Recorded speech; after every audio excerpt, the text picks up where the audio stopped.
কখনো ভাবিনি নিজের ভাবিকেই বিয়ে করতে হবে, কিন্তু পরিস্থিতির শিকার হয়ে বিয়ে করতে হয়েছে। এখন আমি ছাদে দাঁড়িয়ে আছি, একটু পরেই আমার বাসর।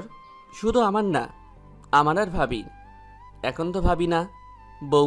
কিন্তু আমার চিন্তা হচ্ছে নীলাকে নিয়ে, আমার গার্লফ্রেন্ড, যাকে আমি প্রথম দেখায় ভালোবেসে ফেলেছিলাম। আর তারপর প্রেম।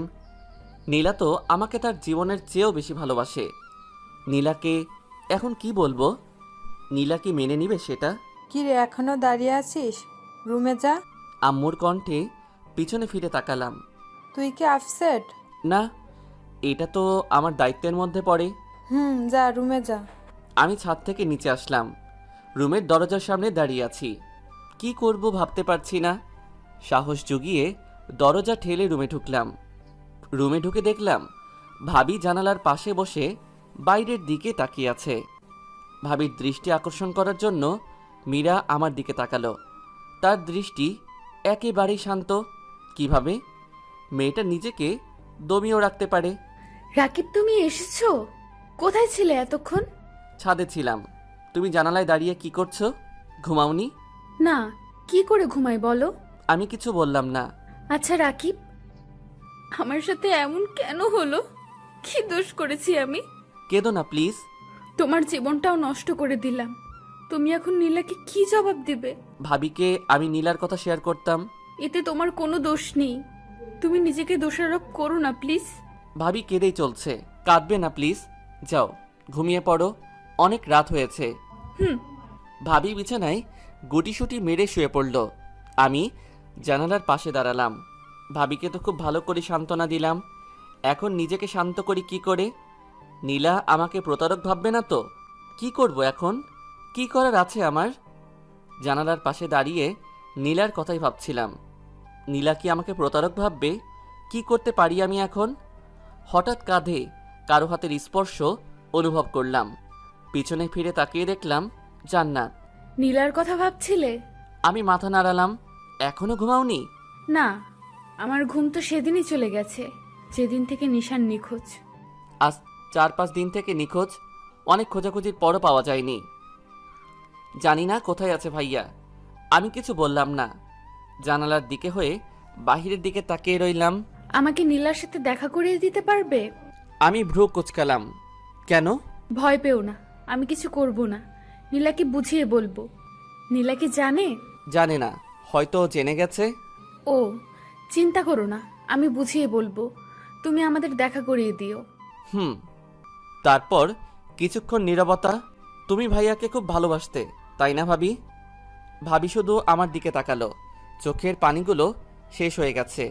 ভাইয়া নিখোঁজ হওয়ার পর ভাবি পুরো পাগল হয়ে যাচ্ছিল।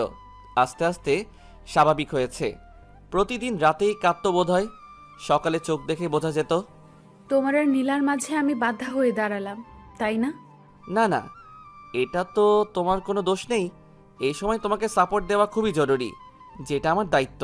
তুমি তো নীলাকে ভালোবাসো, তাহলে আমাকে বিয়ে করতে রাজি হলে কেন? আমি কিছু বললাম না। তুমি চুপ থাকলেও আমার সেটা অজানা নেই। আমি প্রশ্নসূচক দৃষ্টিতে তাকালাম। আম্মুর কথায়। এটা একটা কারণ অবশ্য। আম্মু জান্নাতকে নিজের মেয়ে হিসেবে ধরে নিয়েছে। আর ভাইয়ার তো কিছু হয়নি, তাহলে ভাবিকে তার আব্বুর বাসায় যেতে হবে কেন? কিন্তু ভাইয়াকে তো খুঁজেও পাওয়া যাচ্ছে না। তাই ভাবিকে এখানে রাখার জন্য এটাই একমাত্র কার্য, আমার সাথে বিয়ে দেওয়া। আর এমন সময় ভাবির সাপোর্ট প্রয়োজন। ঠিক বললাম। তবে তবে কি? ভাবি প্রশ্নসূচক দৃষ্টিতে তাকিয়ে আছে আমার দিকে। আরও একটি কারণ আছে। আমি যেটা ভাবছিলাম সেটাই কি? তুমি কি ভাবছিলে? আমার অনাগত সন্তানের জন্য। আমি মাথা নাড়ালাম। জান্নাত প্রেগনেন্ট, 4-5 মাসের হবে। জান্নাত কিছুক্ষণ আমার দিকে তাকালো। তারপর, জানো রাকিব, তুমি অনেক ভালো। কি জানি, হয়তো। আমি ভেবেছিলাম তুমি আমার উপর বিরক্ত, কিন্তু তুমি আমাকে খুব ভালোভাবেই সাপোর্ট দিচ্ছ। আমি ভাবলাম তুমি শুধু আম্মুর কথা রাখার জন্য বিয়েটা করেছো, কিন্তু সত্যিই তুমি খুব ভালো। আচ্ছা, তোমার এখন রেস্টের প্রয়োজন ভাবি। ঘুমিয়ে পড়ো, যাও। বোকা, সবার সামনে ভাবে ভাবি করবে নাকি? আম্মু এতে কষ্ট পাবে। তাহলে? ভাবি কিছুক্ষণ ভাবলো। নাম ধরে ডাকতে পারো। নাম ধরে? সমস্যা নেই তো? না, কিন্তু। আচ্ছা, যাই ডাকো, সবার সামনে ভাবি ডেকো না শুধু। ওকে যাও শুয়ে পড়ো। Good night. Good night. আমি গিয়ে সোফায় শুয়ে পড়লাম, কিন্তু জান্নাত জানালার পাশে দাঁড়িয়ে রইল। কি হলো, ঘুমাবে না? ঘুম আসবে না। কেন? প্রতি রাতে তো নিশান আমার মাথায় হাত বুলিয়ে ঘুম পাড়িয়ে দিত। এখন তো নিশান নেই, তাই ঘুমও নেই। কিন্তু তোমার তো ঘুমানো প্রয়োজন। কিন্তু আমার তো ঘুম আসবে না। এক কাজ করতে পারি, কি? আমি মাথায় হাত বুলিয়ে দেই, ঘুমিয়ে পড়ো। জান্নাত আশ্চর্য হয়ে তাকালো আমার দিকে, ইতস্তত বোধ করছে, নিজেকে অপরাধী মনে করছে। কি হলো? না না, লাগবে না, আমি ঘুমাতে পারবো। কিভাবে? চেষ্টা করলে এমনিতেই ঘুম আসবে। আমি সোফা থেকে উঠে জান্নাতের কাছে গেলাম। আমি জানি তোমার ঘুম আসবে না, চলো আমি মাথায় হাত বুলিয়ে দিচ্ছি। আমি জান্নাতের হাত ধরে টেনে বিছানার দিকে যেতে লাগলাম। জান্নাত অবাক হয়ে তাকিয়ে আছে আমার দিকে, কিছু বলতে পারছে না। আমি জান্নাতকে শুইয়ে দিয়ে মাথায় হাত বুলাতে লাগলাম। জান্নাত লজ্জায় চোখ বুজে নিল। জান্নাতের কেমন কেমন লাগছে। এতদিন নিশানের সাথে সংসার করলো, আর এখন তার আপন ছোট ভাইয়ের সাথে। ছি, নিজেকে অপরাধী মনে হচ্ছে জান্নাতের। জান্নাত ঘুমিয়ে গেলে আমি উঠে সোফায় গিয়ে শুয়ে পড়ি। কখন ঘুমালাম মনেই নেই। যখন ঘুম ভাঙল, চোখ খুলে দেখলাম সকাল হয়ে গেছে। হাত পা উপরে তুলে বড় করে হাই তুললাম। বিছানার দিকে তাকিয়ে দেখলাম জান্নাত এখনও ঘুমিয়ে আছে। ঘুমন্ত অবস্থায় পরীর মতো লাগছে। কিছুক্ষণ তাকিয়ে থাকলাম, মোবাইলটা হাতে নিয়ে অন করলাম। নীলার 10টা মেসেজ দেখে আমার চোখ চরক গাছ। মেসেজ ওপেন করলাম। কংগ্রেস মিস্টার কাব্য, আপনার বিবাহিত জীবন সুখী হোক। তুমি কি জানতে না যে আমি তোমাকে কতটুকু ভালোবাসতাম? কেন এমন করলে আমার সাথে? কি দোষ করেছিলাম আমি? আমার অপরাধটা কি ছিল? You are a cheater Kabya, you are a liar. সেদিন কি বলেছিলে মনে আছে? জীবন চলে গেলেও আমাকে তোমার কাছ থেকে কেউ আলাদা করতে পারবে না। এই তার নমুনা। লাস্ট একটা জিনিসই চাই, তুমি সুখে থাকো। মেসেজগুলো পড়ে আর বুঝতে বাকি রইল না যে নীলা আমার বিয়ের ব্যাপারটা জেনে গেছে। শিট, এখন কি করে বোঝাবো নীলাকে যে আমি নিজ থেকে এই বিয়ে করতে চাইনি? কি করে বোঝাবো? উফ, কি করি এখন? সত্যি নীলা আমাকে অনেকটাই ভালোবাসে, তাই হয়তো ব্যাপারটা সহ্য করতে পারিনি। তাড়াতাড়ি করে নীলার ফোনে কল করলাম। না, বন্ধ দেখাচ্ছে। নীলা তাহলে সত্যি আমাকে প্রতারক ভেবে নিল। আমি আর কি করতাম? কিন্তু নীলা যাই করুক, নীলাকে ছাড়া তো আমি থাকতে পারবো না। আম্মুকে নীলার কথাটা বলা হয়নি, বলার সময় পাইনি। হঠাৎ করেই বিয়েটা হয়ে গেল। রাকিব, কোনো সমস্যা? নীলাতেই মগ্ন ছিলাম। হঠাৎ কারো কণ্ঠ শুনে চোখ তুলে তাকালাম। জান্নাত দাঁড়িয়ে আছে। উঠে পড়েছো? বললে না তো। না, তেমন কিছু না। আমি জানি সমস্যাটা। আমি অসহায় দৃষ্টিতে তাকালাম জান্নাতের দিকে। মেয়েটার আশ্চর্য এক ক্ষমতা আছে, মনে কথা বুঝে নিতে পারে। নীলা বিয়ের ব্যাপারে জেনে গেছে, তাই না? আমি মাথা নাড়ালাম। ভয় পেও না, তুমি শুধু আমার আর নীলার যোগাযোগ করিয়ে দিও, বাকিটা আমি দেখে নিব। হুম আচ্ছা, মনে থাকে যেন। বলে জান্নাত ওয়াশরুমে ঢুকলো। ফ্রেশ হয়ে বেরিয়ে এলো। ফ্রেশ হয়ে নিচে আসো। বলে জান্নাত নিচে চলে গেল। আমি বুঝি না মেয়েটা আমার কেয়ার করছে না আমি মেয়েটার কেয়ার করছি। ফোনটা হাতে নিয়ে নীলার ফোনে আরেকবার ট্রাই করলাম। না, সংযোগ বন্ধ দেখাচ্ছে। এই মেয়েটাও না একটুতে অভিনয় করে ফেলে, কিন্তু এই ব্যাপারটা তো একটু না, অনেক বড়ই। কারো ভালোবাসার মানুষের অন্য কারোর সাথে বিয়ে হয়ে গেলে কেউই স্বাভাবিক থাকে না। নীলাকে নিয়ে প্রচুর টেনশন হচ্ছে। আমার এমন কর্মকাণ্ডে অনেক কষ্ট পেয়েছে মেয়েটা। এসব ভাবতে ভাবতেই ওয়াশরুমে ঢুকলাম। জান্নাত নিচে নেমে এলো। খুব অস্থির লাগছে নিজেকে। রাতে একটু ঘুমাইনি। ভেবেছিল আমি ঘুমিয়ে পড়েছি, কিন্তু আমি ঘুমাইনি। কি করে ঘুমাবে জান্নাত? এতদিন যার স্পর্শে ও ঘুমের দেশে তলিয়ে যেত, এখন তো সেই নেই। তাহলে জান্নাত ঘুমোবে কি করে? নিশান কি আর ফিরে আসবে না? যদিও আসে, তাহলে শুনে যদি ওর ছোট ভাইয়ের সাথে আমার বিয়ে হয়েছে, তখন কি ভাববে? নিশ্চয়ই খারাপ ভাববে। জান্নাত ভাবে ওর জন্যই ওর ভালোবাসাকে হারাতে চলেছে। নিজেকে কঠোর শাস্তি দিতে ইচ্ছে হচ্ছে জান্নাতের। যে করি হোক, নীলা রাকিবের ভালোবাসা সহজ করে দিতে হবে, সমস্যার সমাধান করতে হবে। আমি ফ্রেশ হয়ে একটা শার্ট পরে নিচে নামলাম। বাসাটা বেশ উৎসব মুখর, তেমনটা না হলেও একমত আর কি। যতই হোক ছোট ছেলের বিয়ে। নিচে নামতেই দেখলাম জান্নাত আর আম্মুর মধ্যে কথোপকথন চলছে। কিরে মা, এত তাড়াতাড়ি ঘুম ভেঙে গেল? হুম। ছোট্ট করে উত্তর দিল জান্নাত। আম্মু জান্নাতের থুতনি ধরে মুখটা উঁচু করে ধরলেন। তুই কিন্তু আমাকে প্রমিস করেছিলি নিজেকে শক্ত রাখবি, নিশানের কথা ভেবে কষ্ট পাবি না। তাহলে তুমি কাঁদছো কেন আম্মু? আমার ছেলেটা এখন কোথায় আছে কে জানে। আম্মু, তোমার যেমন কষ্ট হচ্ছে আমারও তেমনি কষ্ট হচ্ছে। তাহলে আমি নিজেকে সহজ করব কি করে বলো? আম্মু জান্নাতকে জড়িয়ে ধরে কেঁদে দিলেন। দুজনই কাঁদছে। আম্মু, রাকিবকে এসবের মধ্যে জড়ানোর কি দরকার ছিল? তোর মতো এত ভালো আর মিষ্টি মেয়েকে হারাতে চাই না, যে তাই। কিন্তু রাকিবের জীবন আর ভবিষ্যৎ যে নষ্ট করে দিলে। আমার বিশ্বাস এতে রাকিবের জীবন নষ্ট নয়, বরং আরো ভালো হবে, সুন্দর হবে। যার তোর মতো একটা বউ আছে তার জীবন নষ্ট হয় কিভাবে? জান্নাত নির্লিপ্ত দৃষ্টিতে তাকিয়ে আছে আম্মুর দিকে। আচ্ছা যা, এখন টেবিলে গিয়ে বস, আমি নাস্তা রেডি করাচ্ছি। আম্মু আমার দিকে আসলো। আমাকে দেখতেই মিষ্টি একটা হাসি দিলেন। ঘুম ভাঙলো তোর? হুম। যা টেবিলে যা। টেবিলের দিকে না গিয়ে একটু বাইরের দিকে গেলাম। নীলাকে ফোনে ট্রাই করলাম, দেখি পাই কি না, কিন্তু না, এখনও সুইচ অফ দেখাচ্ছে। হঠাৎ করে আরেকবার ট্রাই করতেই ফোন ঢুকে গেল। 2-3বার রিং হওয়ার পর রিসিভও করলো। হ্যালো নীলা, হ্যালো নীলা, তুমি শুনতে পারছো? Hello hello. তবু ওপাশ থেকে কোনো শব্দ আসছে না। আমি জানি এটা নেট প্রবলেমের কারণে হচ্ছে না, বরং নীলা নিজ থেকে কথা বলছে না। টুট টুট টুট। শিট, কেটে দিল। কি করে বোঝাই এই মেয়েকে যে আমি কতটা ভালোবাসি ওকে? সারা রাত কত কষ্টের মধ্যে কাটিয়েছি ওর জন্য। নীলা কি সেটা বুঝতে পারবে না কখনো? আরও কয়েকবার ট্রাই করলাম, রিং হচ্ছে, রিসিভ করছে না। 5-6 বার কল করার পর যখন ধরলো না, তখন একটা মেসেজ করলাম, নীলা প্লিজ একটাবার ফোনটা রিসিভ করো, শুধু একটাবার প্লিজ। মেসেজ দেওয়ার কিছুক্ষণ পর আবার কল করলাম। এখন 2-3বার রিং হওয়ার পর রিসিভ করলো। হ্যালো, তুমি শুনতে পারছো? একটাবার কথা বলো প্লিজ। কিছুক্ষণ নীরব থাকার পর, কি আর বলবে তুমি? বাসরাতের গল্প শোনাবে তাই না? প্লিজ কেঁদো না, আমার কথাটা শোনো প্লিজ। ওপাশে নীলা ফুপিয়ে ফুপিয়ে কাঁদছে। দেখো লক্ষ্মীটি, কেঁদো না প্লিজ। চুপ, একদম আমাকে ইমপ্রেস করার চেষ্টা করবে না। আচ্ছা, অন্ততপক্ষে কান্নাটা থামিয়ে আমার কথাটা শোনো। নীল কান্না থামালো, তবুও ফুপানো শোনা যাচ্ছে। নীলা, আমি এই বিয়েটা আমার নিজের ইচ্ছেতে করিনি।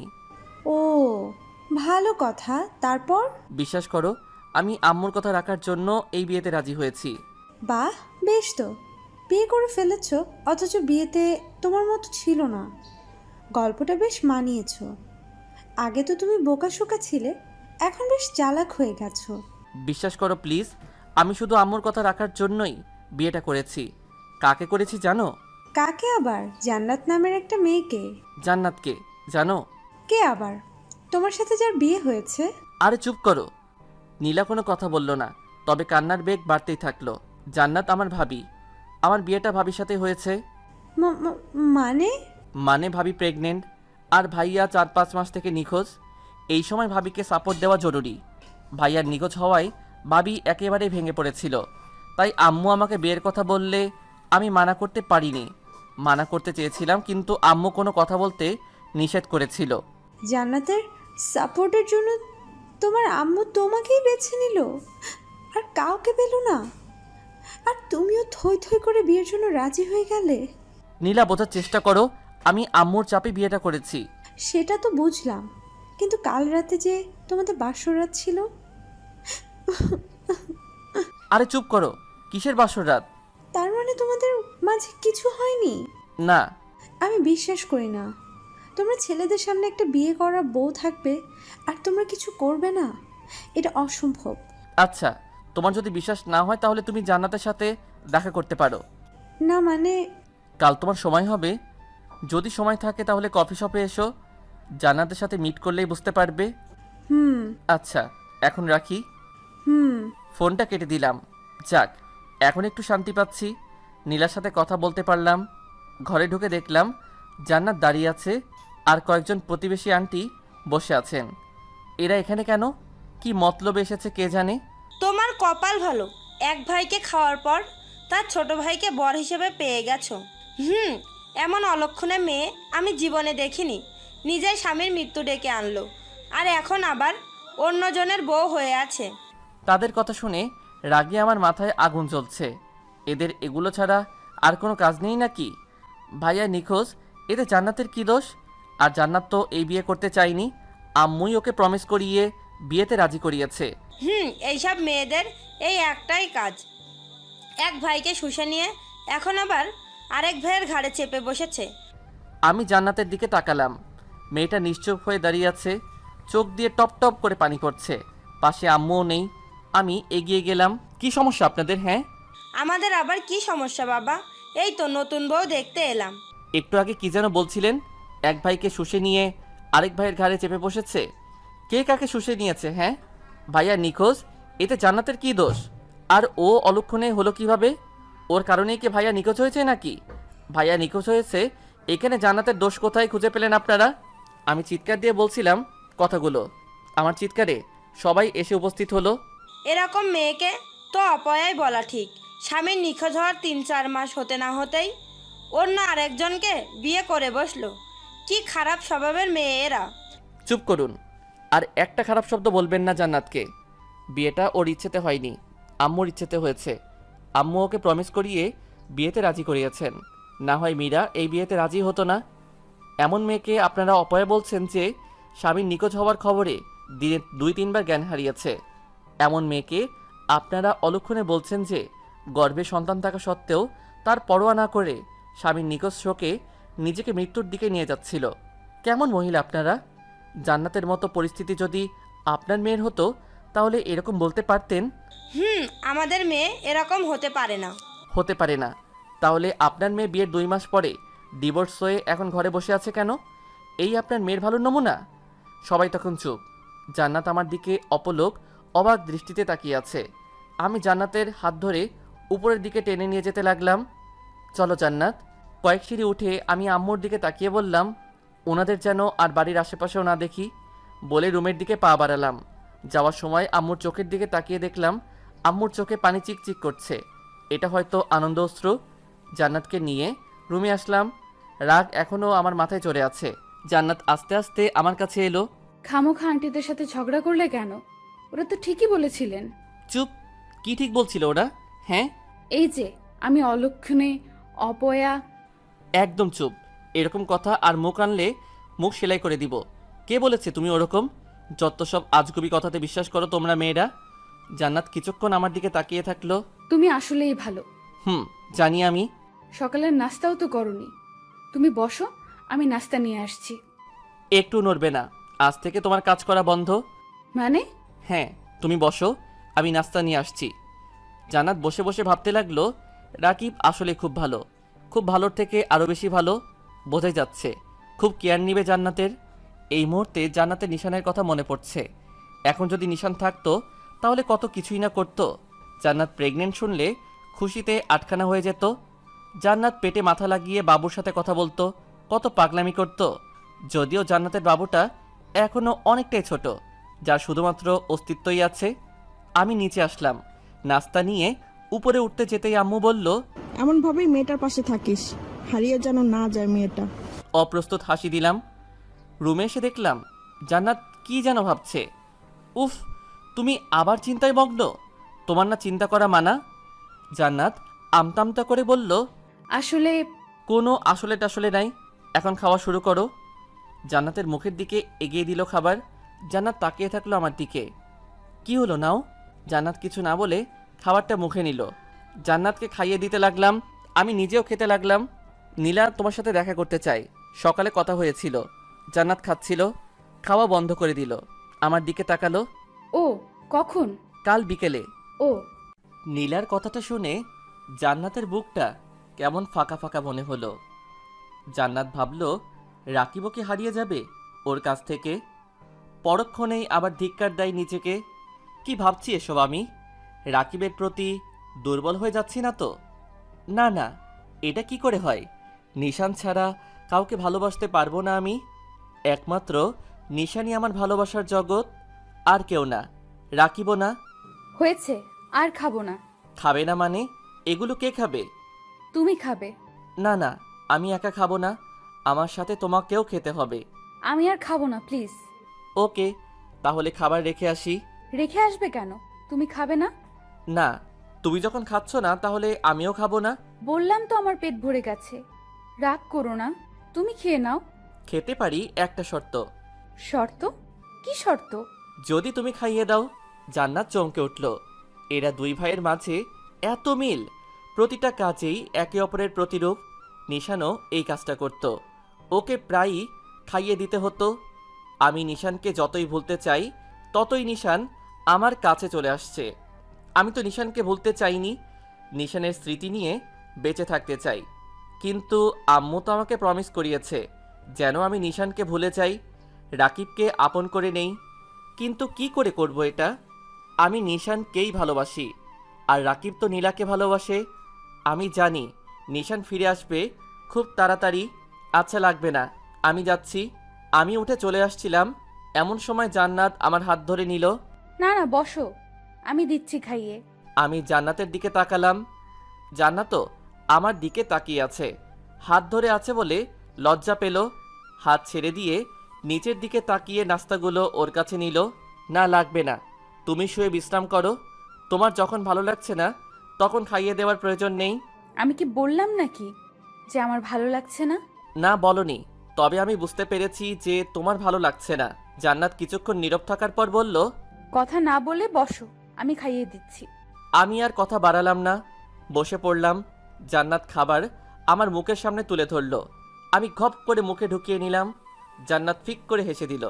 জান্নাতের দিকে তাকিয়ে আমিও হেসে দিলাম। একটা কথা বলি? বলো। তোমার ওই ব্যাকাদাঁতটা তো আগে কখনো দেখিনি, হাসলে খুব সুন্দর লাগে তোমাকে। জান্নাত চোখ তুলে তাকালো আমার দিকে।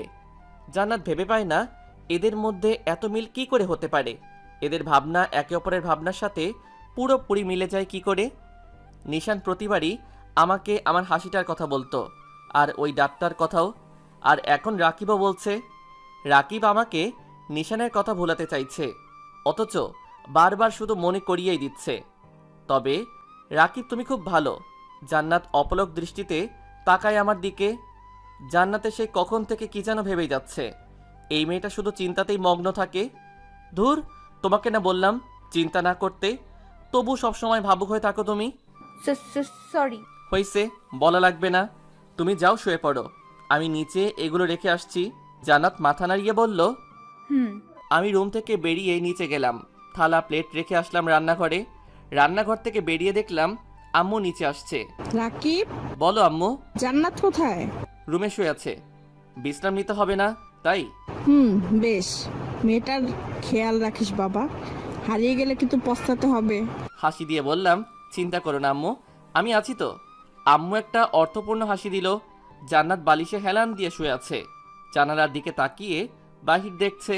রাকিব বুঝে নেয় কি করে যে আমি ভাবছি। কি এক আশ্চর্য ক্ষমতা ছেলেটির।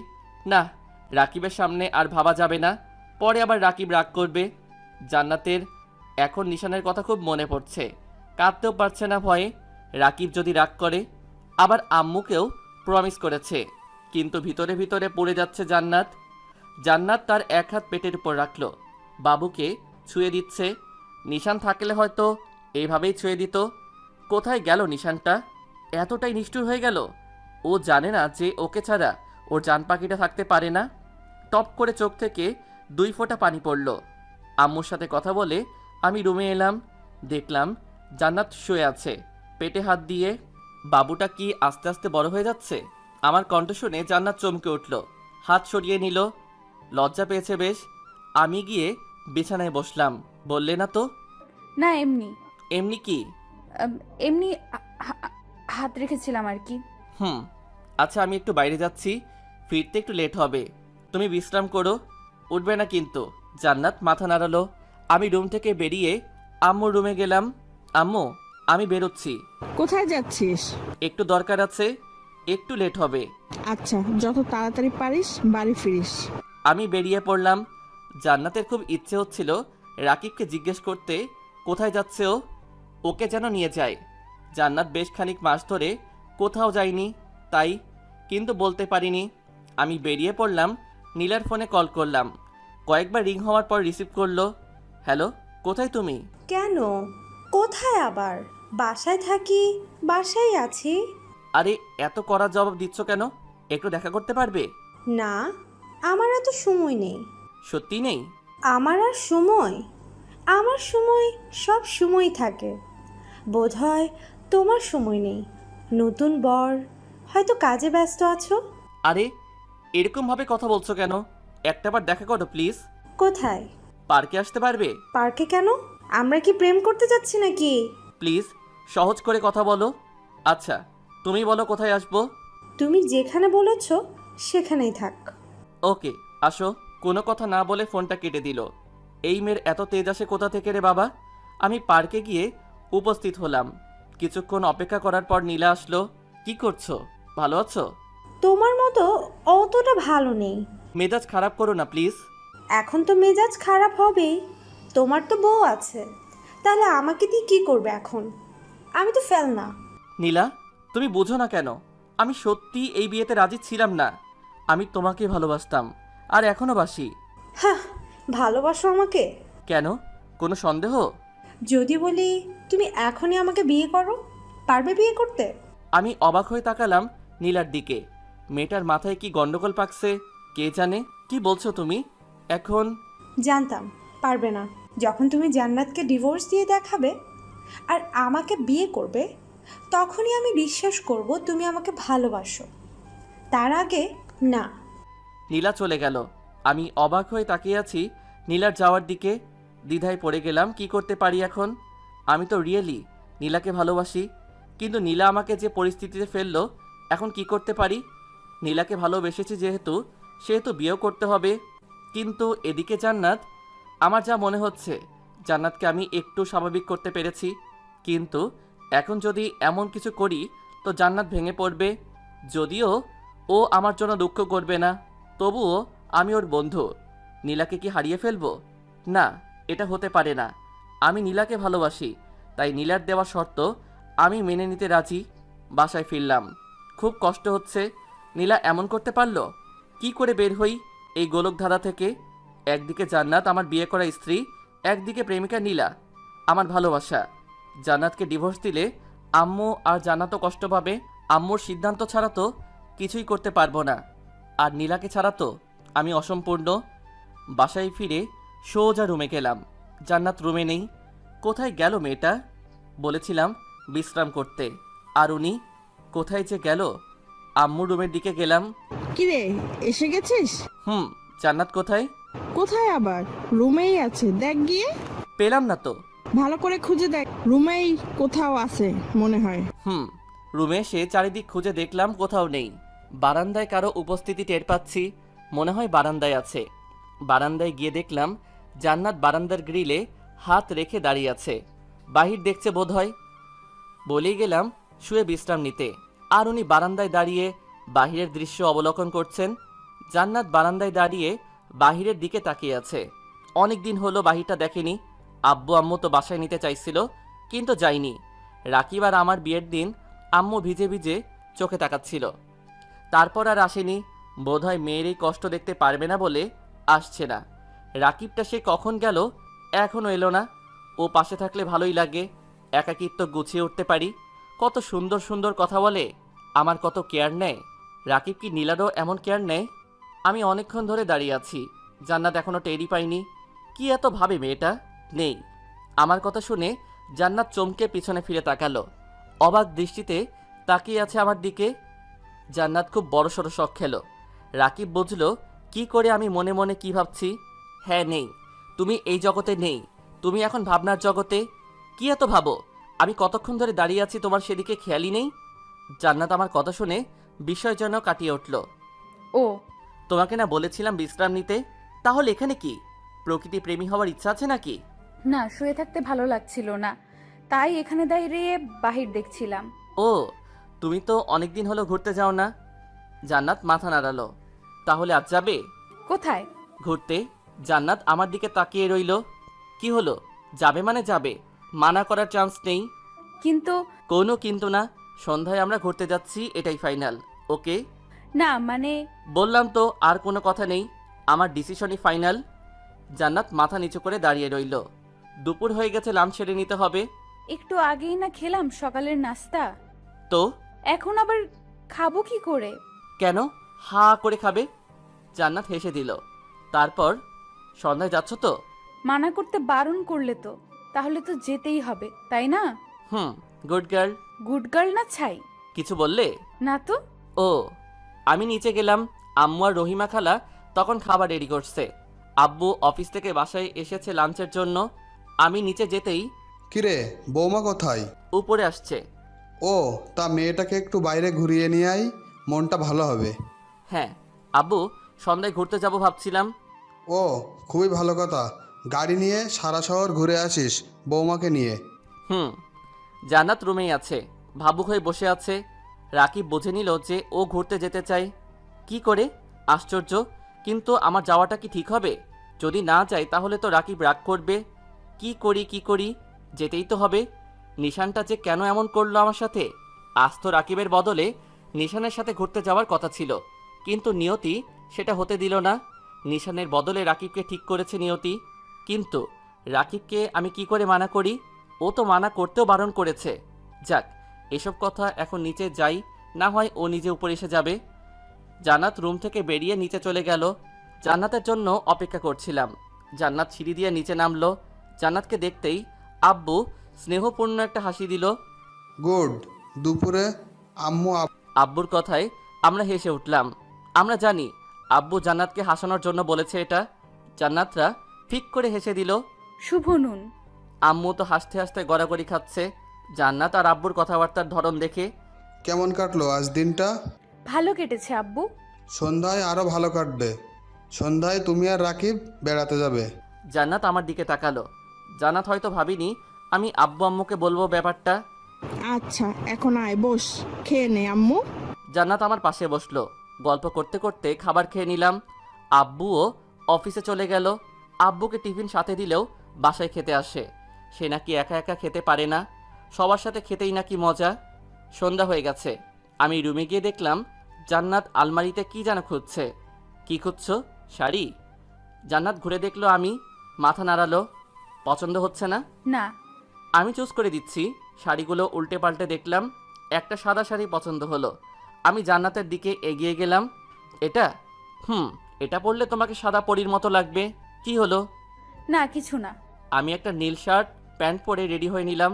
রুম থেকে বেরিয়ে গেলাম। নীলাকে কল করতে হবে, না জানি মেয়েটা কি করছে। আমাকে শক্ত শক্ত কথা বললেও আমি জানি ও নিজে কষ্ট পেয়েছে। কল দিলাম কিন্তু রিসিভ করছে না। কিছুক্ষণ পর মোবাইলটা সুইচ অফ দেখাচ্ছে। শিট, মোবাইলটা বন্ধ করে দিয়েছে। জান্নাত অবাক হচ্ছে। এরা দুই ভাইয়ের পছন্দ এক হয় কি করে? চলাফেরাও এক। নিশান ঠিক একই কথা বলতো, সাদা শাড়ি তোমাকে সাদা পরীর মতো লাগবে। নিশানও সাদা শাড়িটাই পছন্দ করত। আমি নিচেই ছিলাম, জান্নাতের জন্য অপেক্ষা করছিলাম।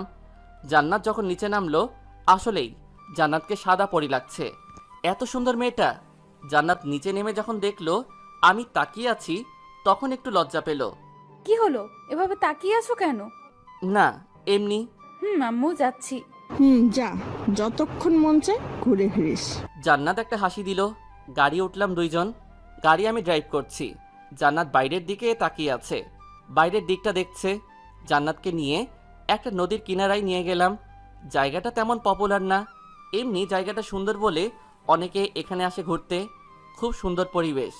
জান্নাত গাড়ি থেকে নামতেই লাফালাফি শুরু করে দিল, যেন কত বছর পর ঘুরতে আসলো। অনেক ঘোরাঘুরি করলাম, খেলাম। জান্নাতকে খুব খুশি মনে হচ্ছে। এখন যাওয়া যাক, অনেক রাত হয়ে গেছে। চলো। না, আরও কিছুক্ষণ থাকবে। না চলো। গাড়িতে উঠলাম, গাড়ি স্টার্ট করলাম। অনেক পথ এগিয়ে আসলাম। হঠাৎ জান্নাত চেঁচিয়ে উঠল।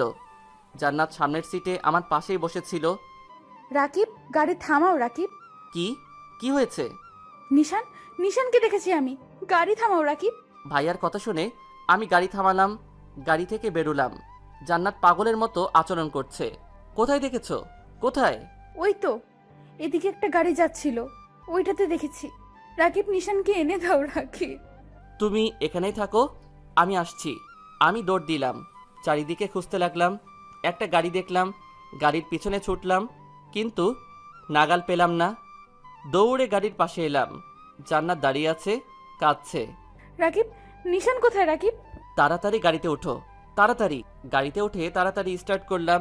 গাড়িটা যেদিকে গেছে সেদিকটা অনুসরণ করলাম, কিন্তু সেদিকে গিয়ে গাড়িটা খুঁজে পেলাম। পাগলের মতো গাড়ি চালাতে লাগলাম।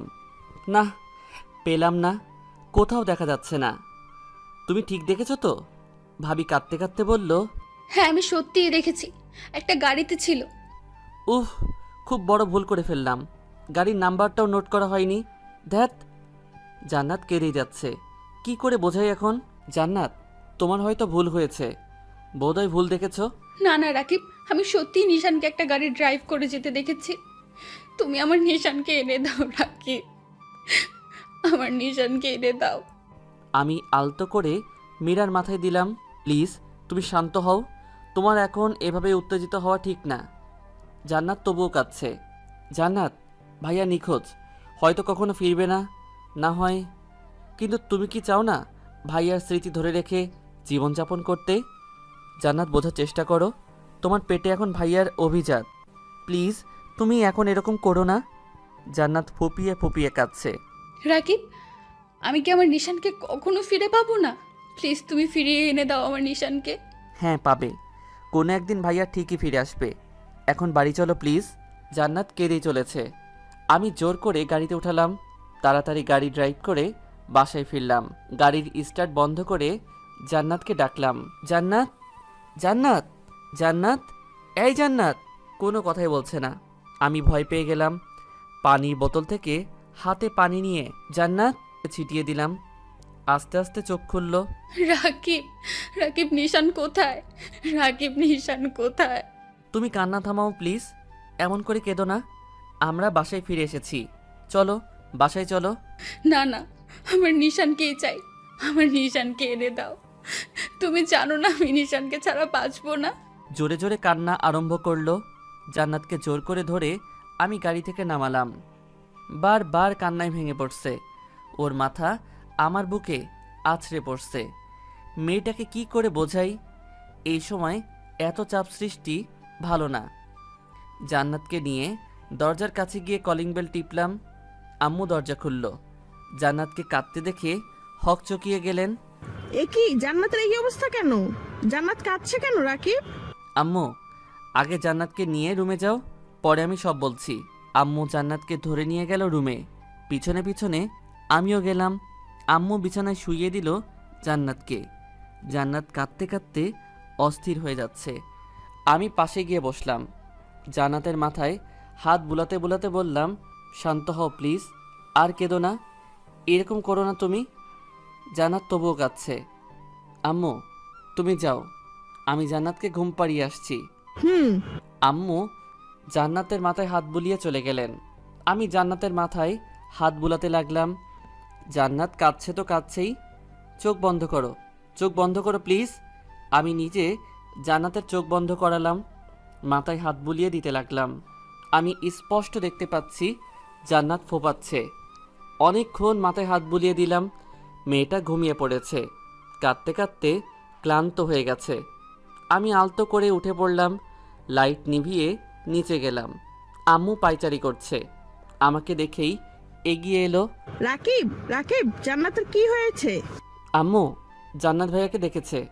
আম্মু ধরপড়িয়ে তাকালো আমার দিকে। সত্যি? কোথায় আছে এখন? আমার ছেলে ভালো আছে তো? আম্মু তুমি শান্ত হও, কাঁদছো কেন? কোথায় দেখছিস তোমরা? নিশান এখন কোথায় আছে? তুই ওকে বাড়িতে নিয়ে আসিসনি কেন? আর ও বাড়িতে আসেনি কেন? আম্মু, আম্মু শান্ত হও। ভাইয়াকে আমি দেখিনি। জান্নাতি আমাকে বলল যে পাশের একটা গাড়িতে ভাইয়া ছিল। আমিও চারিদিকে গাড়িটিকে খুঁজতে লাগলাম, কিন্তু কোথাও পেলাম না। আম্মু কেঁদে দিল। আমার ছেলেটা এখন কোথায় আছে কে জানে? যেখানেই থাকুক না কেন, আল্লাহ যেন তাকে সুস্থ রাখেন। আমি আম্মুকে জড়িয়ে ধরে সান্ত্বনা দিলাম। আম্মু, জান্নাত যখন দেখেছে ভাইয়াকে, তখন ভাইয়া এই শহরেই কোথাও আছে। তুমি চিন্তা করো না, আমরা খুঁজে বের করব ভাইয়াকে। আম্মু মাথা নাড়ালো, তবে কেঁদেই যাচ্ছে। আমি তো আম্মুকে সান্ত্বনা দিলাম, কিন্তু ভাইয়াকে এখন খুঁজব কোথায়? কোথায় আছে ভাইয়া? এখন রুমে যাই, জান্নাতকে গিয়ে দেখে আসি। মেয়েটা কি করছে কে জানে। রুমে গিয়ে দেখলাম জান্নাত এখনও ঘুমিয়ে আছে, কাচুমাচু হয়ে শুয়ে আছে। আমি গিয়ে ওর মাথার পাশে বসলাম, মাথায় হাত বুলিয়ে দিতে লাগলাম। আমি জান্নাতের মুখের দিকে তাকিয়ে আছি। কি আছে ওর মুখে যেটা আমাকে টানছে ওর দিকে? এত মায়াবী মেয়েটা। জান্নাতের প্রতি আমি আকৃষ্ট হয়ে পড়ছি। কিছুক্ষণ জান্নাতের মাথায় হাত বুলিয়ে দিলাম, তারপর বারান্দায় গেলাম। নীলার ফোনে ট্রাই করছি, কিন্তু ফোন রিসিভ করছে না। ধ্যাত, ফোন ধরছে না কেন? আরেকবার ট্রাই করে দেখি। কয়েকবার রিং হওয়ার পর ফোন রিসিভ করলো। কি সমস্যা? ফোন ধরছো না কেন? সমস্যাটা আমার না, তোমার। তুমি যদি সত্যি আমাকে ভালোবেসে থাকো তাহলে আমার শর্ত পূরণ করবে। আর যেদিন তুমি আমার শর্ত পূরণ করতে রাজি হবা সেদিনই ফোন দিবে, তার আগে নয়। টুট টুট টুট। কি হলো? কেটে দিল? নীলা এমন কড়া কড়া কথা আমাকে শোনাতে পারলো? ওর শর্ত পূরণ করতে না পারলে ওকে কল দিব না, কিন্তু নীলার সাথে কথা না বলে আমি থাকবো কি করে? বুঝতে পারছি না কিছু। কেন এমনটা ঘটলো সবার সাথে? রুমে এলাম, জান্নাত এখনও ঘুমাচ্ছে। বাইরে খেয়ে এসেছি, তাই আর না খেয়ে শুয়ে পড়লাম। এরপর সপ্তাহ দিন কেটে গেল। জান্নাত এখন একটু স্বাভাবিক। খুব কষ্ট করে মেয়েটিকে স্বাভাবিক অবস্থায় ফিরিয়ে এনেছি। প্রথম কয়েকদিন তো খাওয়া দাওয়া ছেড়ে দিয়েছিল, কাঁদতেই থাকতো সারাদিন। তারপর এই কয়েকদিন জান্নাতকে নিয়ে অনেক জায়গায় ঘোরাঘুরি করলাম। প্রায় প্রতিদিনই জান্নাতকে নিয়ে ঘুরতে যেতাম। রাতে মাথায় হাত বুলিয়ে ঘুম পাড়িয়ে দিতাম, গল্প করতাম। বাবুর উপর চাপ পড়বে বলে জান্নাত এখন তেমন ভাবে না, আর কাঁদেও না, তবে উদাস হয়ে থাকে।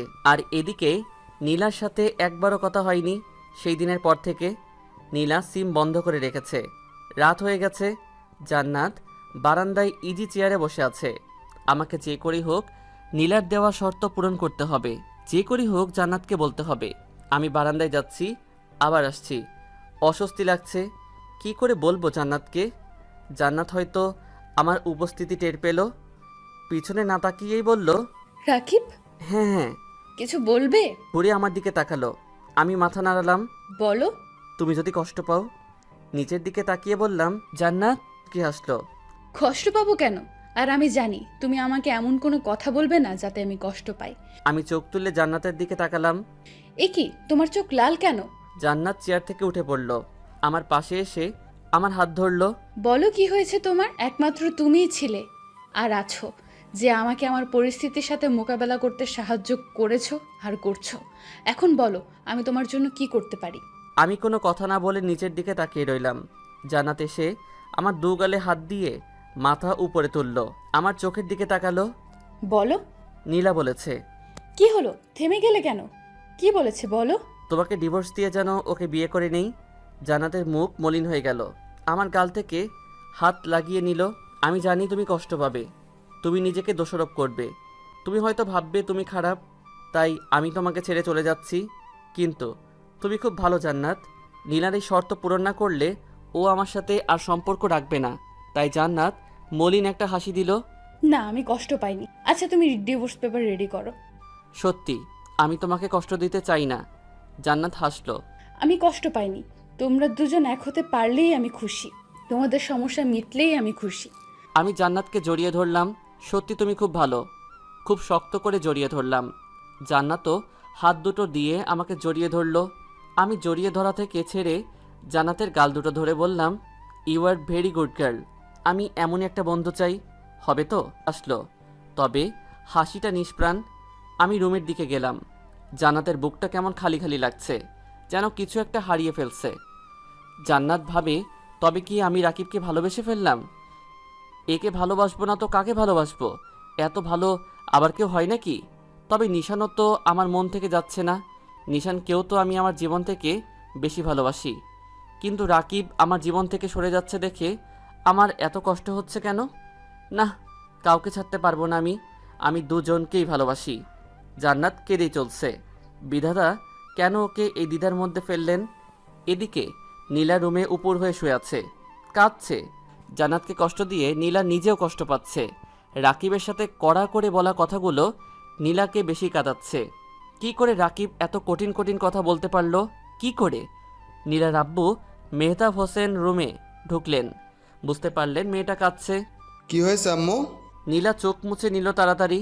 ওর আব্বুর দিকে তাকিয়ে একটা হাসি দিল। কিছু না আব্বু। কি ভাবছিস তুই নিজেকে? খুব বড় হয়ে গেছিস? তুই আমার কাছে এখনো সেই ছোট্ট খুকিই আছিস, আর সেই তুই আমার কাছে তোর কাদার বিষয় লুকাচ্ছিস। নীলা কেঁদে দিল। কি হয়েছে আম্মু বল? নীলার কাছে গিয়ে মাথায় হাত বুলাতে বুলাতে বললেন, আব্বু, রাকিব। কি হয়েছে? রাকিব বিয়ে করে নিয়েছে, আর সেদিন আমি রাকিবের সাথে খুব খারাপ ব্যবহার করেছি। কি বলিস? রাকিব বিয়ে করে নিয়েছে? হুম। তারপর নীলা তার আব্বুর সব খুলে বলল। ও, ছেলেটা চাপে পড়ে বিয়ে করেছে হয়তো, কিন্তু তোর কাজটা করা ঠিক হয়নি। কোন কাজটা আব্বু? রাকিব আর জান্নাতের বিয়ে কয়দিন হয়েছে? 14 দিন। ওরা এখন স্বামী স্ত্রী। ওদের মাঝে যে মায়া সৃষ্টি হতে চলেছে তা তুমি ডিভোর্সের মাধ্যমেও ত্যাগ করতে পারবে না। আমি কি বলছি তা তুই বুঝতে পারছিস? জান্নাত আর রাকিব এখন স্বামী স্ত্রী, এক ছাদের নিচেই তাদের বাস। যদিও তারা একে অপরকে ভালোবাসে না, শুধু একটু কেয়ার। তবে আম্মু, ভালোবাসা জেনে শুনে আর বলে আসে না। ওরা স্বামী স্ত্রী, তাদের মাঝে মায়া জমতেই পারে। আর মায়া থেকে ভালোবাসা, যেটা তোমার ভালোবাসার চেয়ে শক্ত। তুমি কি বলছো আব্বু? ওরা একে অপরকে ভালোবাসে? না বাসলেও একবার না একবার ভালোবাসবেই। তাই তোমার উচিত ওদের মাঝখানে না থাকা। তুমি কি বলছো আব্বু? আমি রাকিবকে ভুলে যাব? সেটা তোমার ব্যাপার আম্মু। তুমি যদি সত্যিকারে রাকিবকে ভালোবেসে থাকো তাহলে এই পথ থেকে সরে আসো। আমি তোমার রাকিব আর জান্নাতের ভালোর জন্যই বলছি, ভেবে দেখো। মেহতাব হোসেন মেয়ের মাথায় হাত বুলিয়ে চলে গেলেন। নীলার মাথায় আকাশ ভেঙে পড়ল। ওকে রাকিবকে ভুলতে হবে। না না, এটা অসম্ভব। নীলা লাফ মেরে বিছানায় শুয়ে বালিশ আঁকড়ে ধরে কাঁদতে লাগলো। আব্বু এটা কি বলছে? রাকিবকে আমি ভুলবো কি করে? রাকিবকে তো আমি আমার জীবনের চেয়েও বেশি ভালোবাসি। আব্বু আমাকে রাকিবের থেকে আলাদা করতে চাইছে কেন? নীলা ফুপিয়ে ফুপিয়ে কাঁদতে লাগলো। বালিশ আঁকড়ে ধরে কাঁদতে লাগলো। জান্নাত বিছানায় শুয়ে আছে আর রাকিব সোফায়। এই প্রতিদিনকার ঘটনা। রাকিব এপাশ ওপাশ করছে আর জান্নাত এক দৃষ্টিতে রাকিবের দিকে তাকিয়ে আছে। কি আছে ওর ওই মুখে? ছেলেরা আবার মায়াবী আর সুন্দরী হয় নাকি? কি করে ছাড়ি ওকে, যে আমার দুঃসময়ে পাশে থেকেছে? রাকিব? কি, এনিথিং রং? না। তাহলে? জান্নাতের দ্বিধা হচ্ছে কথাটা বলতে। কি হলো বলো? না মানে বিছানায় এসে সব। না, সোফায় শুতে পারবো, অসুবিধা হচ্ছে না তো। তুমি ঘুমিয়ে পড়ো। একটা দিনই তো। জান্নাতের কথা শুনে রাকিবের মুখ মলিন হয়ে গেল। আসলেই তো, কাল ওরা ডিভোর্সের জন্য এজন্য অ্যাপ্লাই করবে। এটাই হয়তো শেষ রাত। প্লিজ। রাকিব জান্নাতের দিকে তাকালো। জান্নাত যেন খুব করে চাইছে রাকিব যেন ওর পাশে শয়। রাকিবও তো চাইছে, কিন্তু ওকে। রাকিব বালিশ নিয়ে বিছানায় রাখলো। জান্নাতের পাশে গিয়ে শুলো। জান্নাত চিত হয়ে শুলো। রাকিবও একই রকম শুলো। মাঝখানে কোনো বালিশ নেই। আমার অস্বস্তি লাগছে জান্নাতের পাশে এরকমভাবে শুতে। মাঝখানে একটা বালিশ রাখি। আমি তো আবার বেশি এপাশ ওপাশ হই, কখন আবার তোমার পেটে ডিসুম করে ঘুষি বসিয়ে দেই। জান্নাত হাসলো। লাগবে না। ও, কিছুক্ষণ নীরবতা। আচ্ছা রাকিব, মানুষ বড় অদ্ভুত তাই না? কখন কাকে ভালোবেসে ফেলে বলা যায় না। আমি জান্নাতের দিকে তাকালাম। জান্নাত নীরব দৃষ্টিতে তাকিয়ে আছে আমার দিকে। আসলেই। একটা কাজ করবে? কি? আমার পেটে একবার হাত রাখবে? আমি চমকে উঠলাম। অবাক বিষয় নিয়ে জান্নাতের দিকে তাকালাম। জান্নাতের দৃষ্টি বরাবরের মতোই শান্ত। মেয়েটা এমন কেন? আমাকে অবাক করিয়ে দিল, অথচ নিজে একেবারেই শান্ত। কি হলো? না মানে? একবারই তো। তোমার ভালো না লাগলে না থাক। শুধু একটা জিনিস অনুভব করিয়ে দিতে চাই তোমাকে, আর আমিও কি অনুভব করতে চাই। প্লিজ একটা বার হাত রাখো। নিরীহ দৃষ্টিতে তাকালো আমার দিকে। এখানে নেই কোনো লোভ আর পাপ। নিষ্পাপ একটা মেয়ে যেন জান্নাত। আচ্ছা। প্লিজ। জান্নাত সোজা হয়ে শোয়া, চোখ বন্ধ করে নিল। জান্নাত পেটটা আস্তে আস্তে বড় হচ্ছে। এখানে রয়েছে একটা দেহের অস্তিত্ব। আমি কাঁপা কাঁপা হাতটা এগিয়ে নিলাম। হাত প্রচুর কাঁপছে, আমি প্রায় ঘামছি। অবশেষে হাত রাখলাম। জান্নাত জোরে একটা শ্বাস নিল, যেন কিছু অনুভব করছে আমার স্পর্শ। আর আমি অনুভব করছি একটা অস্তিত্ব। আমি দিকে তাকালাম, চোখ বন্ধ করে আছে, আর মুখমণ্ডলে যেন মায়া ছড়িয়ে পড়েছে। একটা নেশা বোধ হচ্ছে, হারিয়ে যাচ্ছি জান্নাতের মায়াবী মুখে। জান্নাত চোখ খুলে আমার দিকে তাকালো। কিছু অনুভব করছো? হুম, কি? একটা অস্তিত্ব যেটা আস্তে আস্তে বেড়ে উঠেছে। খুব ভালো লাগছে। তাহলে আর কিছুক্ষণ রাখো আর অনুভব করো। হুম, হাসলাম। জান্নাত হাতটা আমার মাথায় নিয়ে এলো, চুল বিলি কেটে দিতে লাগলো। কাল কটায় যাচ্ছি? একজন লয়ারের কাছে যেতে হবে বিকেলে। হুম। পেট থেকে হাত সরিয়ে নিলাম। এখন ঘুমাও, মাথায় হাত বুলিয়ে দিচ্ছি। আচ্ছা। জান্নাতের চুলগুলোতে হাত বুলিয়ে দিতে লাগলাম। বাতাসে চুলগুলো উড়ে এসে আমার মুখে পড়ছে। মিষ্টি একটা ঘ্রাণ। জান্নাত আস্তে আস্তে চোখ বন্ধ হয়ে গেল। আমিও ঘুমানোর প্রস্তুতি নিলাম। ঘুমিয়ে পড়লাম। ঘুম ভেঙে গেলে চোখ খুলে দেখলাম সকাল হয়ে গেছে। পাশে হাত দিয়ে দেখলাম জান্নাত বিছানায় নেই। গেল কোথায়? আমি উঠে বসলাম। এমন সময় দরজা ঠেলে রুমে ঢুকলো জান্নাত। Good morning. কফি? এগিয়ে এসে কফির মগ টেবিলে রাখলো। আমি ভ্রু কুঁচকালাম। তুমি রান্নাঘরে গিয়েছিলে? এমনি শুধু গিয়েছিলাম, আম্মু কফি বানিয়ে দিল তোমার জন্য। একা একা নিচে যাওয়ার কি দরকার, যদি কোনো অঘটন ঘটে? আরে কিচ্ছু হবে না, এত ভেবো না তো। উনি জানেন কিচ্ছু হবে না। চুপটি করে এখানে বসো। আমিও ওয়াশরুম থেকে আসছি। ওয়াশরুমে গিয়ে ফ্রেশ হয়ে নিলাম। এসে কফি খেয়ে নিলাম। রাকিব, হুম, একটা কথা বলি। বলো। যতটা মন চায়। জান্নাত বলল। ডিভোর্সের পরেও কি আমার যত্ন নিবে? আমি চোখ তুলে জান্নাতের দিকে তাকালাম। শুধু দ্বিধা ফেলে দেয় মেয়েটা। তখন তো তোমার কেয়ার করার জন্য ভাইয়া থাকবে। কোথায় তোমার ভাইয়া?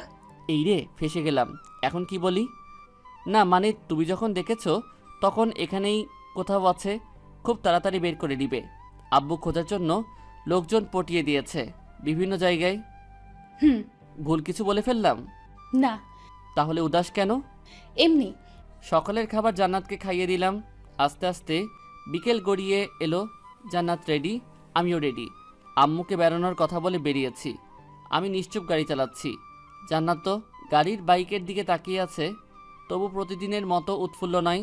আমি মোবাইল নিয়ে নীলাকে ফোন কল করলাম। প্রথমবার রিসিভ করলো না, পরে নিজেই ফোন করলো। হ্যালো নীলা। আমি ডিসিশন নিয়ে নিয়েছি। কি? জান্নাতকে নিয়ে এখন একজন লয়ারের কাছে যাচ্ছি ডিভোর্সের অ্যাপ্লাই করার জন্য। আমি জান্নাতের দিকে তাকালাম। জান্নাত গাড়ির বাইরের দিকেই তাকিয়ে আছে। তো মানে তুমি খুশি না? না, তোমার মতো ছেলেকে আমি ভালো না বাসলেই খুশি হতাম। মানে কি বলছো এসব? কেন, ভুল কিছু বললাম নাকি? তুমি কি ভেবেছো আমি কচি খুকি যে কিছু বুঝি না? তোমরা স্বামী স্ত্রী এক ছাদের নিচে থাকো, তোমাদের মাঝে কিচ্ছু হয়নি, এটার কোনো গ্যারান্টি আছে? নীলা, বিলিভ মি, সত্যি আমাদের মাঝে কিছু হয়নি। তুমি জান্নাতকে জিজ্ঞেস করো। ওকে, আর কি জিজ্ঞেস করব? তোমাদের মতো ছেলেদেরকে আমার চেনা আছে। আর আমি তো কখনো তোমাকে ভালোবাসিনি, শুধু টাইম পাস ছিল। কি ভেবেছিলে তুমি বিয়ে করেছো এতে আমি কষ্ট পেয়েছি? আরে এটা তো ইম্পসিবল। আমি শুধু অভিনয় করেছিলাম এতদিন। এখন তো তুমি বিবাহিত, আর আমার আপদ বিদার। নীলা, তুমি এতটা নিচে নামতে পারলে? আরে রাখ তোর ডায়লগ, নীলা সব পারে। নীলা তুমি। আরে ফোন রাখ। টু টু টু কেটে দিল। আমি কাঁদছি না। নীলা আমার সাথে এরকম প্রতারণা করলো। ঠাস করে গাড়ির দরজা খুলে বাইরে বেরোলাম। নিজের চুল নিজে ছিঁড়তে ইচ্ছে করছে। ফোনটা আছাড় মারলাম। জান্নাত হকচকিয়ে গেল। নীরব পাঠকও মুহূর্তের মধ্যে কি ঘটে গেল বুঝতে পারছে না। বাইরে বেরোলো। আমার কাছে এসে আমার গাল দুটো ধরে ওর চোখের দিকে করলো। কি হয়েছে রাকিব? হঠাৎ কি হলো তোমার? আমি ফুপিয়ে ফুপিয়ে কাঁদতে লাগলাম। তুমি কাঁদছো কেন রাকিব? কি হয়েছে তোমার? জান্নাত ভাঙা ভাঙা গলায় বলল।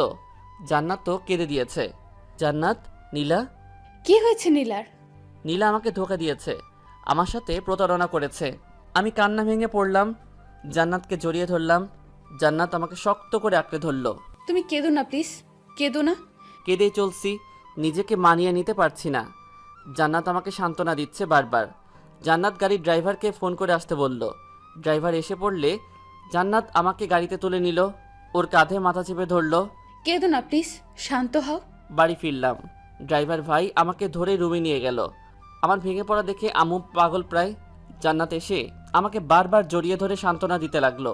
আম্মু এসে বারবার জিজ্ঞেস করতে লাগলো কি হয়েছে। জান্নাত আম্মুকে সব বলল। আম্মু বাকরুদ্ধ হয়ে গেল। খুব বড় খারাপ কাজ করে ফেলেছেন ওনার সাথে। সন্ধে হয়ে গেছে। আমি মেনে নিতে পারছি না যে নীলা আমার সাথে এরকম করতে পারলো। আমি খুব কষ্ট হচ্ছে। জান্নাত বারবার আমাকে সান্ত্বনা দিচ্ছে। জান্নাত নিজের হাতে খাবার খাইয়ে দিল, রাতে আমার মাথায় হাত বুলিয়ে ঘুম পাড়িয়ে দিল। এখন অনেকটাই স্বাভাবিক আমি জান্নাতের কারণে। জান্নাত নিজেই আমার কেয়ার করে এখন। আম্মু আমার দিকে অপরাধের দৃষ্টিতে তাকালো। সেদিন তোর সাথে খুব খারাপ কাজ করে ফেললাম রে রাকিব। আম্মু প্লিজ তুমি নিজেকে দোষারোপ করো না। যে চলে যাবে তাকে যেতে দিতে হয়। আর নীলা তো আমাকে ভালোবাসেনি, তাহলে এরকমভাবেই দিনগুলো কাটছিল। এখন মাঝে মাঝে ঘুরতে যাই জান্নাতকে নিয়ে। রাকিব এখন একটু স্বাভাবিক হয়েছে। ছেলেটা একেবারে ভেঙে পড়েছিল, এখন বারান্দায় বসে আছে। আমিও গেলাম। রাকিব, কি? না মানে সেদিন আমরা ডিভোর্সের জন্য যাচ্ছিলাম, তাই না? তো না মানে তুমি তো চাও আমাদের ডিভোর্সটা হোক। সেদিন তো চাইনি, তাহলে? তুমি ডিভোর্স চাও তো কালই যাব আমরা লয়ারের কাছে। রাকিব রেগে গিয়ে উঠে বারান্দা থেকে চলে যাচ্ছিল। আমি জোর করে ধরলাম, প্লিজ তুমি রাগ করো না, আমি তো শুধু। ছেড়ে দাও আমায়। কেউ ভালোবাসে না আমাকে। ছেড়ে দিতে চাও তো আমাকে? ওকে চলে যাও, ছেড়ে যেতে পারো। রাকিব শান্ত হও প্লিজ, ওটা তো তুমি। হ্যাঁ বলেছিলাম, তাই বলে এখন তুমিও চাও সেটা? ছেড়ে দাও আমায়। আমি জানি কেউ আমাকে ভালোবাসে না। আমি জোর করে রাকিবকে বিছানায় বসালাম। ছেলেটা কাঁদছে, ওর মাথাটা আমি বুকে রাখলাম। আমি কি খুব খারাপ? কে বললো তুমি খারাপ? তাহলে ছেড়ে চলে যেতে চাও কেন? সরি, আর বলবো না, এই কান ধরলাম। এবার হাসো। জান্নাতকে নিয়ে বেড়াতে এলাম পার্কে। একটা বেঞ্চে বসেছিলাম, হঠাৎ ভাইয়ার মতো কাউকে চোখে পড়ল। আমি এগিয়ে গেলাম, পিছনে গিয়ে কাঁধে হাত রাখলাম। পিছনে ফিরতেই আমি চমকে উঠলাম। ভাইয়াকে দেখেই আমি জড়িয়ে ধরলাম। ভাইয়া তুই এতদিন কোথায় ছিলি? তুই জানিস তোকে কত খুঁজেছি? আমি কেঁদে দিলাম। ভাইয়া ও আমাকে জড়িয়ে ধরলো। সরি রে, বাসায় যেতে পারলাম না আমি, শুধু জান্নাতকে একটা জবাব দেওয়ার ভয়ে। এতদিন কোথায় ছিলি? সেদিন যখন বন্ধুর কার নিয়ে একটা কাজে যাচ্ছিলাম, তখন সেখানে যাওয়ার সময় আমি অ্যাক্সিডেন্ট করি, আর তারপর আল্লাহর অশেষ কৃপায় বেঁচে ফিরি। জান্নাত ভাইয়াকে দেখে কেঁদে দিল, গিয়ে জড়িয়ে ধরলো। কোথায় ছিলে এতদিন তুমি? এত কষ্ট কেন দিলে আমাকে? সরি জান্নাত, তোমাকে আমি কষ্ট দিতে চাইনি। মিশু, বলতে একটা মেয়ে এগিয়ে এলো, বেশ সুন্দর। সরি জান্নাত, আমাকে ক্ষমা করে দিও। আমি তোমাকে ভালোবাসতাম ঠিকই, কিন্তু এই মেয়েটাকে দেখছো, এই মেয়েটাই আমার জীবনটা বাঁচিয়েছে, সেবা করে সুস্থ করে তুলেছে। ওর ভালোবাসা আমি কিভাবে উপেক্ষা করি বলো? আমি মিশুকে ভালোবাসি। ভাইয়া নিচের দিকে তাকিয়ে আছে। জান্নাত পিছু হটতে লাগলো। আমি নীরব দর্শক, কি হতে পারে ভাবছি। জান্নাত নিজেকে সামলে নিল, আমার পাশে এসে হাত ধরে আমাকে এগিয়ে নিয়ে গেল। ধন্যবাদ মিস্টার নিশান, আপনি বেশ বড় দ্বিধার হাত থেকে বাঁচালেন আমাকে।